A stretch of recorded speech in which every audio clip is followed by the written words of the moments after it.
Hey guys, how are you doing? So I'm back with another DIY video. I took a trip to New York and Company this last weekend, and I was looking at all their stuff, all their winter stuff, and I saw that they had a really nice shawl or capelet, kind of a little blanket thing. Went over there and I tried it on. It was really cute. It was kind of like a tan and a dark brown, and it had fringe on the bottom.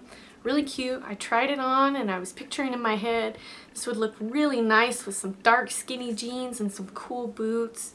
And I'm like, I have to have this. I don't have anything like this in my wardrobe. It would be a good addition. So I flip over the tag and look at the price, and it is $35 for this little square piece of material with some fringe on the end. I'm like, you've got to be kidding me. So I decided to tackle it as a project. So if you want to learn how to make a little capelet or a little shawl like this, just keep watching because it's DIY time. Okay guys, the tools for the project. You're going to want to go and head to your local fabric store and buy some material. That's the first thing you need. Now, I made my little cape or my little shawl kind of smaller, on the smaller side, so I only used 1 yard. If you want to be or go more dramatic, you could use 2 yards. This particular fabric is almost the dead-on match of what I saw in New York and Company. I got a yard for $4. It was on sale for like 50% off the regular price. So 1 yard, $4. Next thing you'll need, a good pair of scissors, just as long as they're sharp, the sharpest one you have in your house. Some thread to match the material of your choice, and some straight pins to hold the material down if you do decide to hem it. Alright, when you head to a fabric store, they usually have the fabric on these huge rolls everywhere.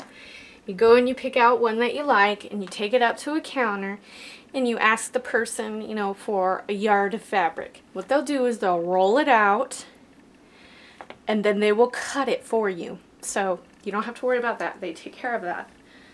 Then they'll usually give you a ticket, and you just take it up to the counter and pay.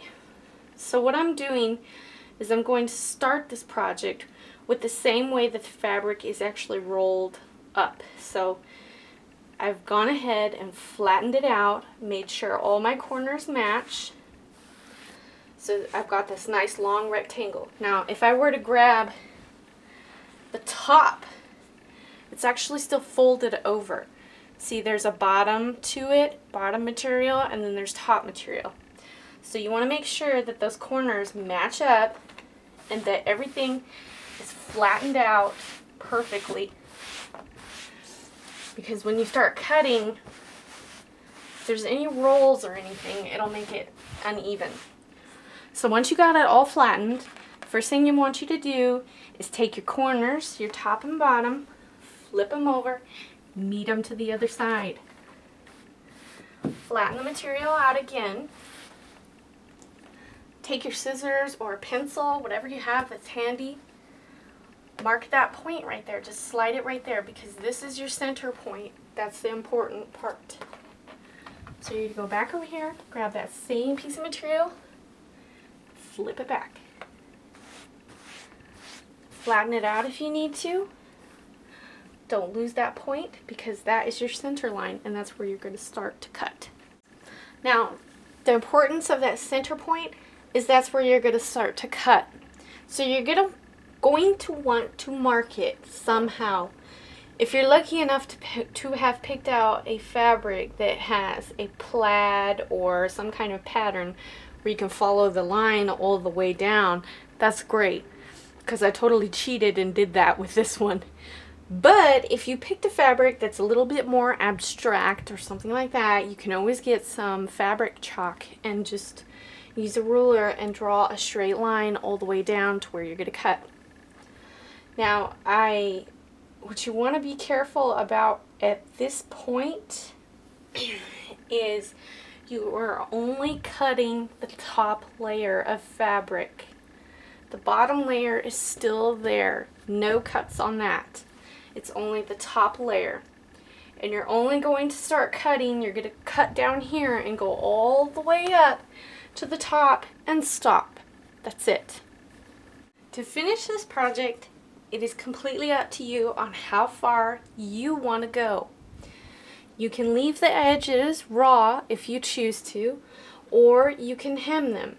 Here I've just folded over the fabric about less than ½ an inch and pinned it down so I can come back with a needle and thread and just hem along that edge. That way I'll end up with a clean edge.